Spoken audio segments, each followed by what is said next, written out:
62 లక్షల మంది ప్రజల్లో మెడ్ప్లస్ బ్రాండ్ మెడిసిన్స్ కి మారడం వలన 915 కోట్ల రూపాయలు సేవ్ చేసుకున్నారు. అదే మెడిసిన్స్ అదే క్వాలిటీతో 50 to 80% డిస్కౌంట్. గత 30 సంవత్సరాల్లో నీ రీప్లేస్మెంట్ వైద్యంలో ఎలాంటి మార్పులు వచ్చాయి? సో మీరు దానికి ప్రత్యక్ష సాక్షి కదా. సో 30 ఏళ్లలో జరిగిన అభివృద్ధి ఏ రకంగా జరిగింది? అవును, ఇది వెరీ ఇంట్రెస్టింగ్. ఎందుకంటే నేను పీజీఐ చండీగఢ్లో ఎంఎస్ చేస్తూ ఉన్నప్పుడు, ట్రైనింగ్ చేస్తూ ఉన్నప్పుడు we are among the first one to do knee replacement ఇండియాలో. అంటే అది 1988-89 ప్రాంతంలో మొదటిసారిగా ప్రాపర్ నీ రీప్లేస్మెంట్ స్టార్ట్ చేశాము మేమే. అప్పటికి ఇప్పటికీ అంటే వరల్డ్ ఆఫ్ డిఫరెన్స్. ఎందుకు డిఫరెన్స్ వచ్చిందంటే ఎక్స్పీరియన్స్ ఎక్కువ వచ్చింది, ఎక్స్పర్టీసు, తర్వాత revolution in the way of, అంటే మనము ఈ ఆపరేషన్ చేయడానికి పరికరాలు కానీ, ఈ సైంటిఫిక్ నాలెడ్జ్ కానీ, ఆర్టిఫిషియల్ ఇంటెలిజెన్సు ఇవన్నీ రావడం వల్ల ఏమిటంటే ఇట్ చేంజ్డ్ డ్రామాటికల్లీ.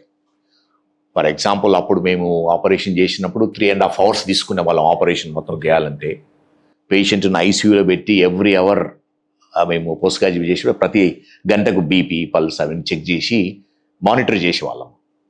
అండ్ పేషెంట్ను 2 weeks హాస్పిటల్లో పెట్టేవాళ్ళం. అంటే 2 weeks పెట్టి కుట్లు తీసి ఇంటికి పంపించేవాళ్ళము.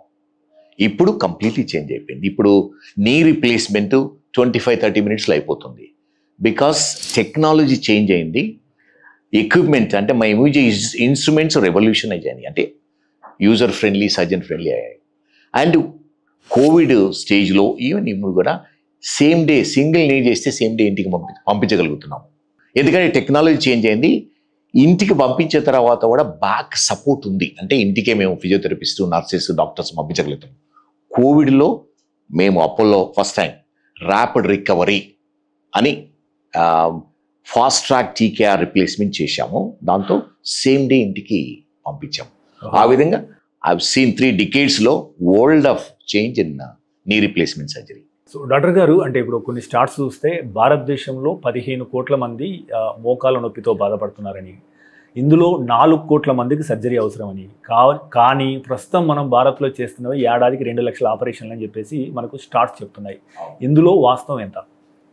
అంటే మీరు అన్నది కొంతవరకు, అంటే probably 15 years back WHO census ప్రకారము 7 crore people were suffering with osteoarthritis knee. Probably ఇప్పుడు మీరు చెప్పిన ఫిగర్ ఉంటుంది. ఈ ఆస్టియోఆర్థరైటిస్లో అరౌండ్ 2% విల్ నీడ్ సర్జరీ. 2% వాళ్ళే నీ రీప్లేస్మెంట్, మిగతా కొంత పర్సెంటేజ్ ప్రాబబ్లీ వేరే సర్జరీస్ అవసరం ఉంటుంది.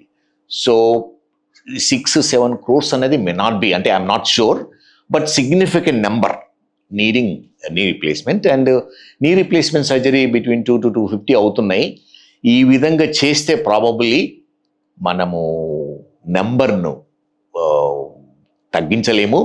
రోజు రోజుకు పీపుల్ రిక్వైరింగ్ నీ రీప్లేస్మెంట్ ఎక్కువ అవుతున్నారు ఇంకా.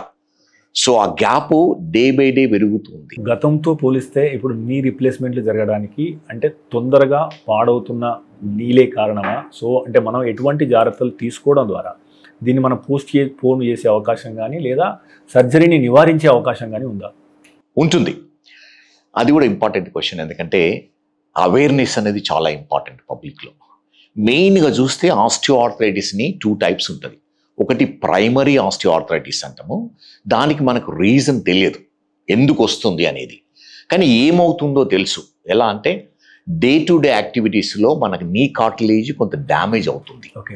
హెల్దీ పర్సన్ ఎవరికైతే ఈ ఆర్థరైటిస్ ప్రీడిస్పోజిషన్ లేదో వాళ్ళు రిపేర్ చేయగలుగుతారా ఆ చిన్న డ్యామేజ్లు. కానీ ఎవరికైతే ఆర్థరైటిస్ వస్తుందో, ఆర్ ప్రీడిస్పోజిషన్ ఉందో, ఫ్యామిలీలో ఆర్థరైటిస్ ఉందో, ఆ రిపేర్ మెకానిజం అనేది ఫెయిల్ అవుతుంది. సో టెక్నికల్లీ ప్రైమరీ ఆస్టియోఆర్థరైటిస్ అనేది ఫెయిల్యూర్ ఆఫ్ రిపేర్ మెకానిజం. కానీ సెకండరీ ఆస్టియోఆర్థరైటిస్ అనేది కంప్లీట్లీ ప్రివెంటబుల్. సెకండరీ ఆర్థరైటిస్ ఎవరిలో వస్తుంది?